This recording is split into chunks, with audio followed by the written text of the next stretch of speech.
Welcome to the Equipping You in Grace podcast, hosted by Dave Jenkins.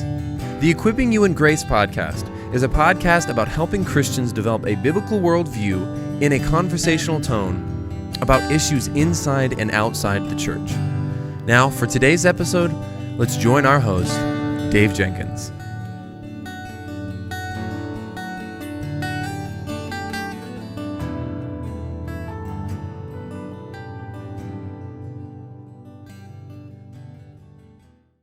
All right, guys. Welcome back to the Equipping You in Grace podcast. My name is Dave, and I'm the host for this podcast. And with me today, I have my friend, Jeff Johnson. Jeff, welcome back to the Equipping You in Grace podcast, brother. Hey, it's great to be back on. I appreciate you having me. Yeah, man, it's great. You've written a fantastic book that we're going to talk about today. But before we go to there, can you just catch us up on what's happening in your life, marriage, and ministry? And what are you working on ministry project-wise? Yeah, my life is kind of going 90 miles per hour. It's crazy. Our church is growing.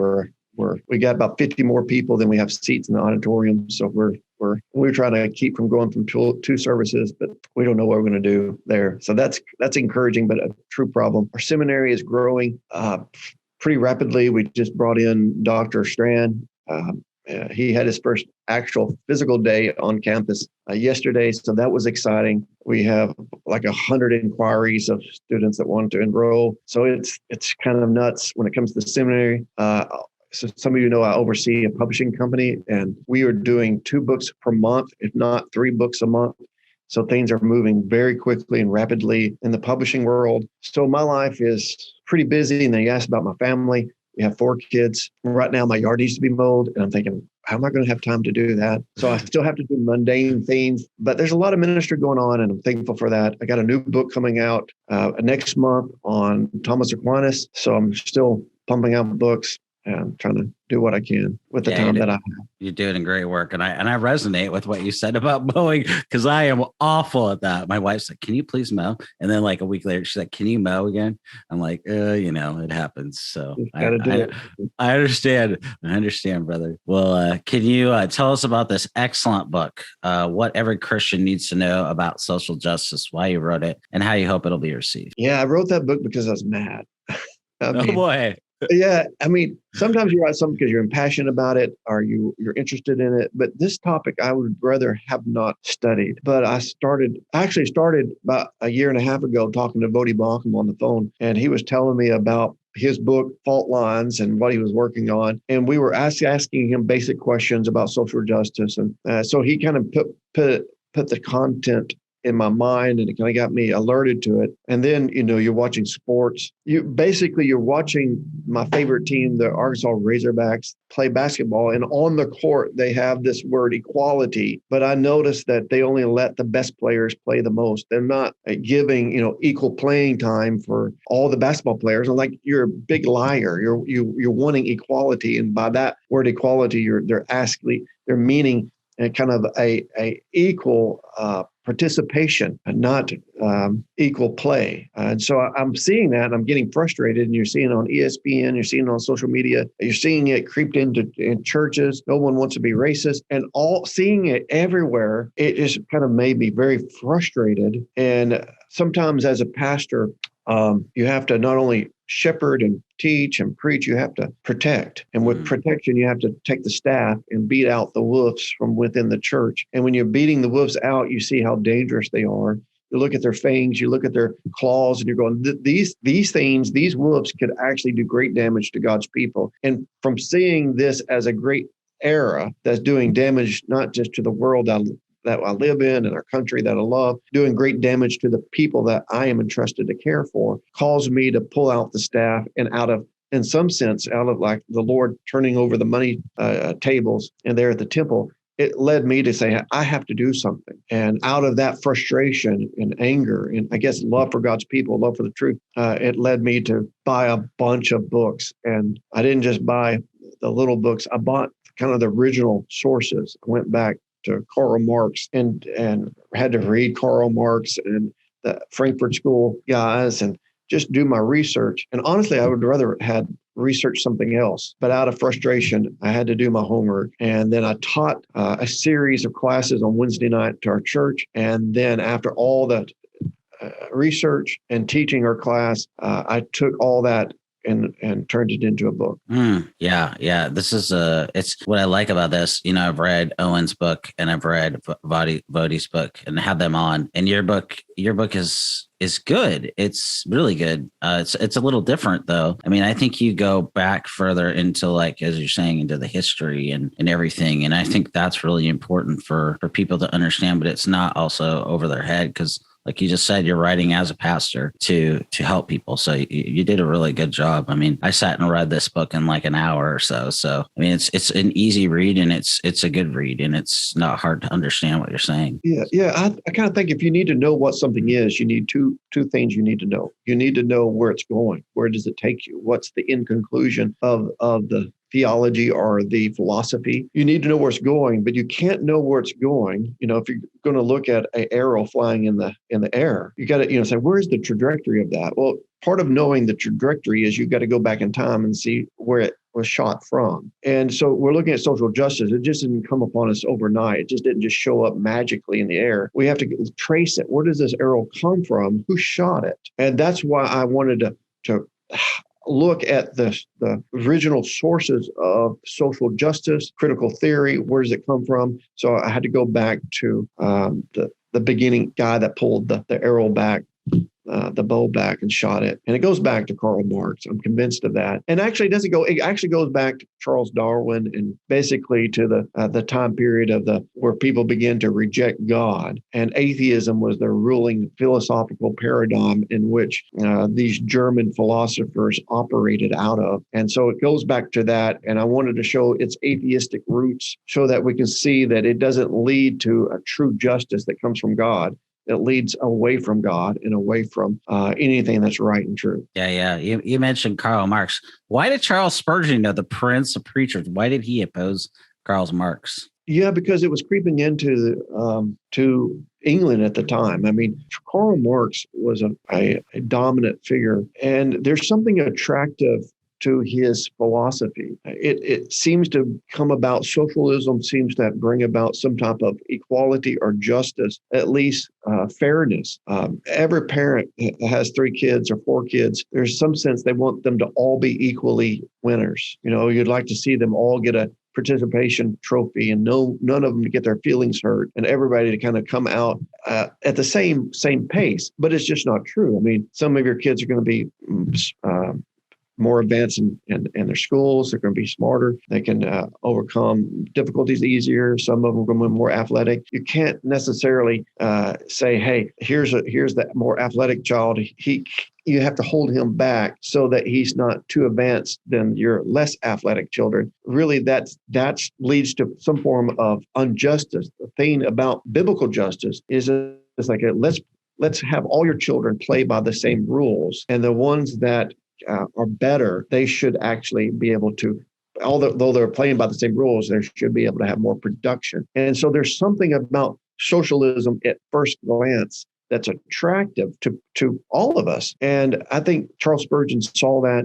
He understood that it undermined biblical justice or true justice. And so he warned his people about it. Yeah, that's really good. Can you explain why at the heart of social justice is rebellion against God's authority? Yeah, that's a very big question. And I actually believe that's the answer to that is the heart of the problem. And it's not an easy one to see at first glance, that social justice or critical theory or critical race theory, woke ideology, all these things at the heart of it is an anti-God disposition. It's strange to think that socialism is not necessarily principally for the group. It seems like that would be the case. That socialism is for the overall group.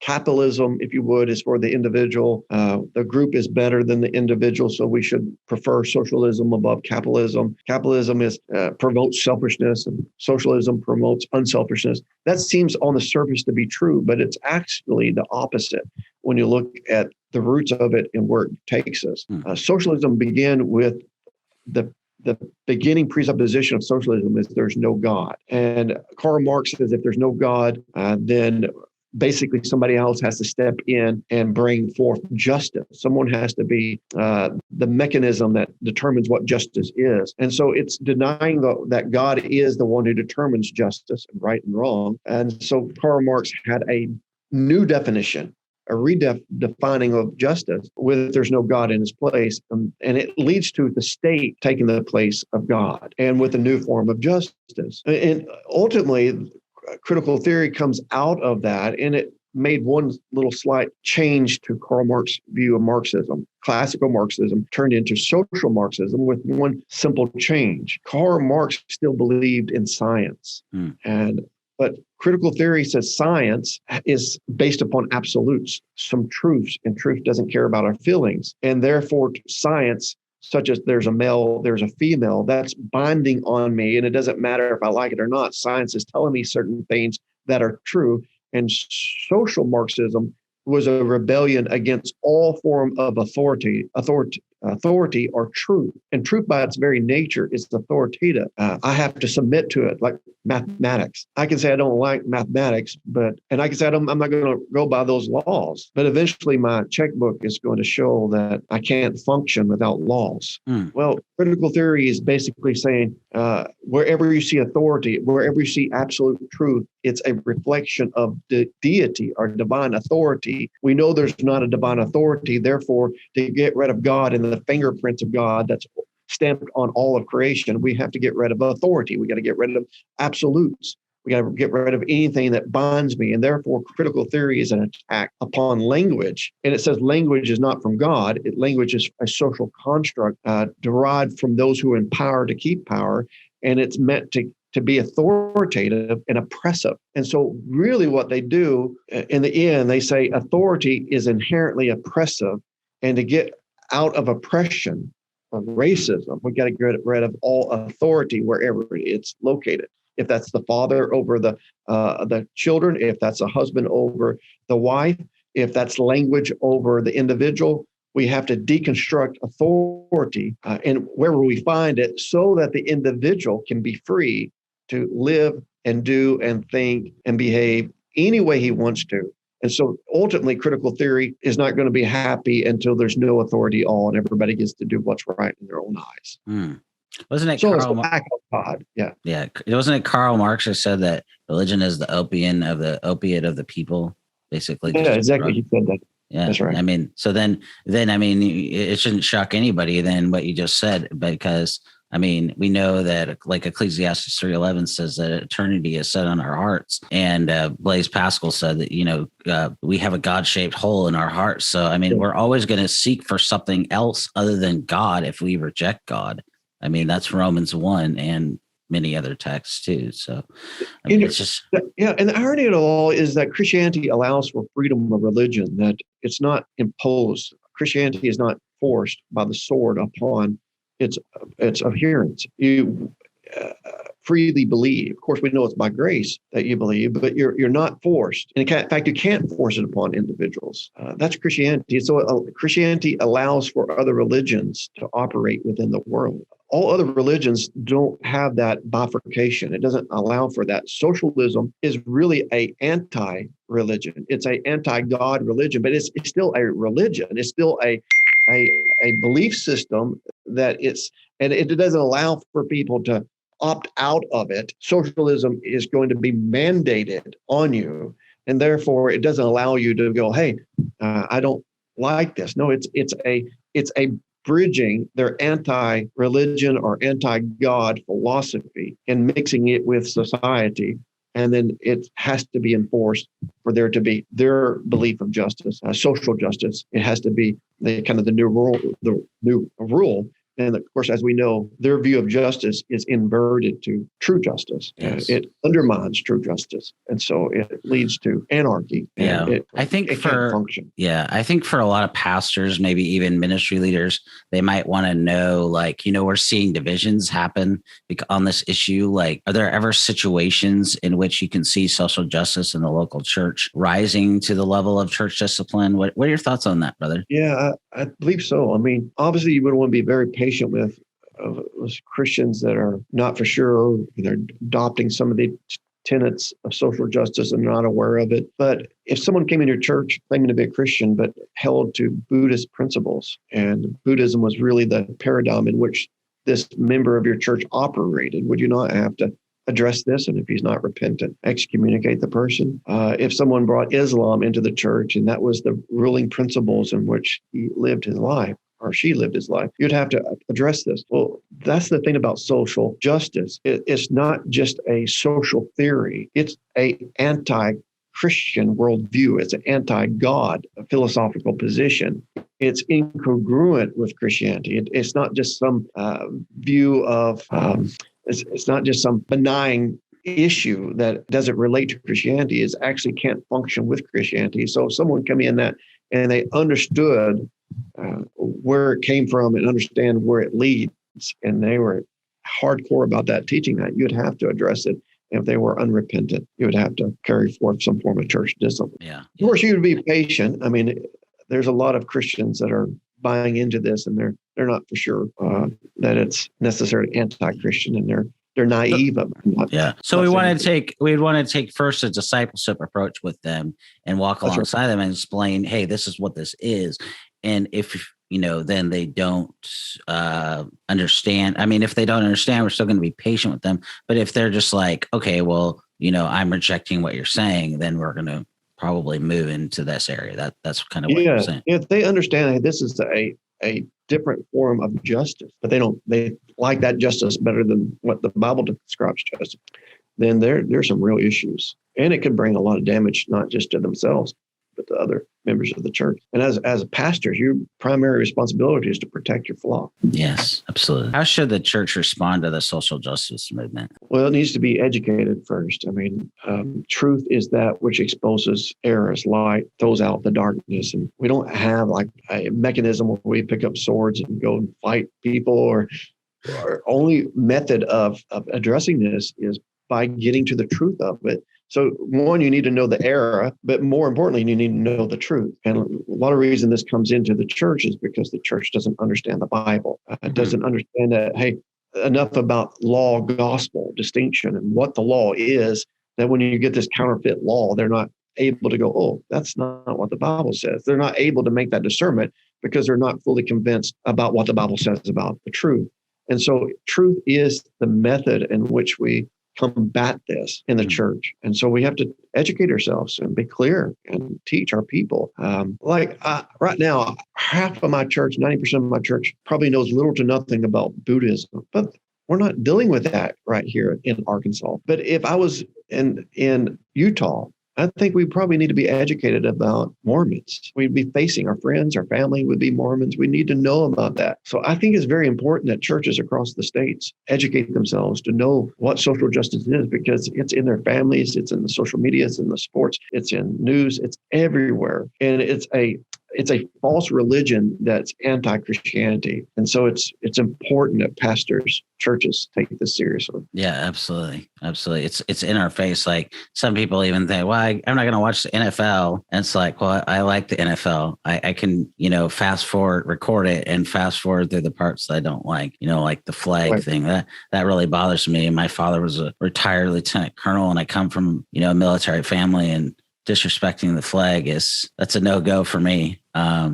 don't know about our listeners, but for me, growing up the way I did and around the military and having friends in the military, that's a no-go, and seeing the things on TV. I'm like, can you just I get, free speech and everything in our face. It's like, it just makes me wonder, how do you talk to somebody about that without, I mean, it is a sensitive subject, but how do we help those who are so entrenched in that viewpoint? Yeah, I mean, I have a family member that wants to guard against racism. We all want to guard against racism. We all want to admit that, hey, America has some parts of its history that's not commendable. I mean, we don't have to deny the fact that America has some stains upon our history. We also have some things we can be proud of. We can be thankful that we have religious freedom and independence and freedom of conscience. And so I think the thing is just being patient with our family members, our friends, and try to communicate this to them in a loving way. Sometimes I like what Owen does in his book. He has this whole section that says, this is what I'm not talking about, because in their minds, it's like if you're not with them, you're a racist, and you've got to clarify that racism is evil. God hates it, and we should hate it, and God shows no partiality. But again, that showing no partiality is biblical justice, and that's what we should aim for. So when you playing by the rules, you don't show partiality to the people who are not as good. You don't show partiality to those who are better. You just play by the rules, fairness, and let the best team win. Let the best players come to the top. That's not showing partiality. Yeah. But if you end up seeking to artificially take power or wealth away from the rich because they're rich, that's showing partiality. And if you're giving more resources to the poor or the underprivileged, that's showing partiality. No, play by the rules, play fair. And that's what we're called to do. That's not racism. Racism is when you show partiality, and actually social justice leads to partiality. Yes, sadly. That's well said. Well said. How important is it that we understand how language works and how the use of language is at the heart of social justice? I know you talk about, but you don't frame it that way exactly. I'm taking what you said and framing it as a question. Yeah. So take that, how you will. Not trying to misrepresent you, but No, that's good, because at the heart of critical theory, which is the heart of social justice, think of classical Marxism is the beginning of it. Critical theory is the transition of it. It's between where we're at now, and then you got social justice, the fruit of it. So critical theory is based upon language, has no absolute meaning. There's no truth. There's no God who gives us a divine dictionary. Therefore, all language is socially construct. It's progressive. It's always changing. There's no real meaning. So they're not bound. They're not bound to any set meaning. And when we say this is what justice is, this is what partiality is, this is what fairness is, we're saying something that has some teeth to it. It's absolute. It's real. It doesn't matter if you like it or not. And we're going to be held accountable to God if we do or do not do what we know to be true. Well, critical theory says, no, that's an oppressive mechanism to keep people bound. I mean, it makes people who have homosexuality tendencies to feel oppressed. You're telling me I can't behave this way. You're telling me I need to like someone of the opposite sex. That's oppressive. And who are you to tell me that? Well, I'm not the one telling you that. There's absolute truth. And so language works because there's a God. There's a part of language that is progressive. For instance, terms change meaning over time. And so we acknowledge that there is an element of language being fluid and socially constructed. We admit that. But behind it all, there is some truth in which language is attached to that is not changing, such as there is a sun in the sky. Every language understands there's a sun. And that's not a social construction. That may be the word sun and the different words used for that big ball of flames in the air. They made different words, and that word can change. That's not what's important. The fact is there's a reality. There's a sun in the sky, and every human who's ever lived knows about that sun. That's an absolute truth. So the fact that there's absolute truth, there is something for language to be tagged to, which makes language useful. Once there's not absolute truth, then language ceases to be useful at all. It's all relative, and then the interpreter gets to determine the meaning, not the author. And that turns into complete relativism, and it breaks down society as a whole. You can't live on relativism, only for as long as there's a little bit of capital from absolute truth. Once that capital is used up, kind of like Cuba, it can last for a few years based upon the capital built by capitalism. But once it's used up, then it goes into complete chaos. So socialism, social justice fails once it depletes its resources that were gained by God. Yeah, it kind of reminds me of what you're talking about with the Oxford Dictionary came out with the word post-truth. It's like, it's like we're beyond the idea of just, okay, well, the truth is relative to me. It basically has no meaning. So how do we, Just off the dictionary in the trash. It's not useful anymore. yeah, exactly. Yeah. Yeah, exactly. Well, brother, this is an important question, I think, because we need to understand, how the biblical gospel exposes the false gospel of social justice. So how does the biblical gospel counter the counterfeit gospel of social justice? Because the gospel is built off the fulfillment of the law. Now, we obviously can't keep the law, and the gospel is Jesus Christ keeping that law for us. But the gospel is not anti-law. It's actually the fulfillment of the law. And so here we have a solution to true justice in mercy, and that gives us a way out of racism. It provides forgiveness. We've all have discriminated against someone. I wouldn't think that, hey, I've been racist in my life, but hey, I've shown discrimination. In fact, I have shown preference to people. Sometimes in my own children, I preferred one child above the other, and not meaningly, but what do I do as a parent? Am I stuck in my sins for the rest of my life? No, I have a message of hope, of forgiveness, and a message of reconciliation. And it's only when I can be reconciled to God, who defines justice according to his own nature. Once I'm forgiven with God, it gives me the ability, because of great love that he's given to me, to be able to forgive those who have offended me, and then ask for repentance to those who I've offended. And through Christ's death, there is a mechanism for others to forgive me and me to forgive others, which brings true reconciliation in a world full of racism and hostility and injustices and sin. And so the gospel is the solution, but it doesn't throw the law out. It actually satisfies the law, fulfills the law through Jesus' death, taking the wrath of God on our behalf and keeping the law for us. So it's a beautiful picture, and it's the answer to the world's problems. And thus we need to preach the law and not social justice, which really never does bring forgiveness, reconciliation. Yes. Well said, brother. Where can people go to find out more about you online, either on social media or otherwise? Yeah, I have a love-hate relationship with social media, but I am on Twitter, 69 Jeffrey. You can find more about me.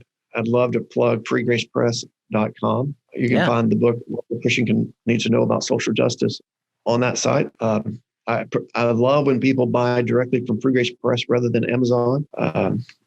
It makes sure that we're better supported. Amazon wants to take a lot of their cut.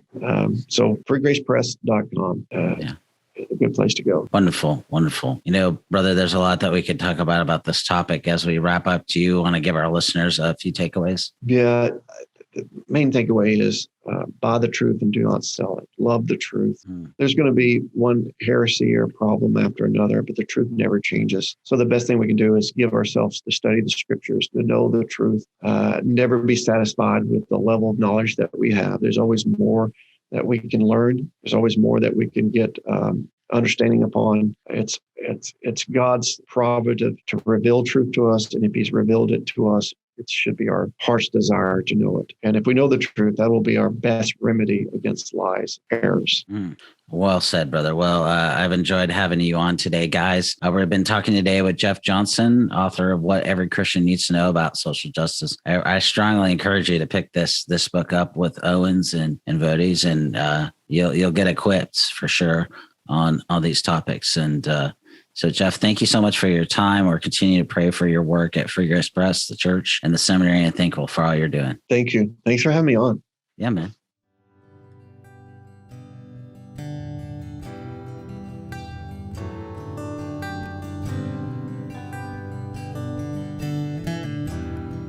Thank you for listening to the Equipping You in Grace podcast.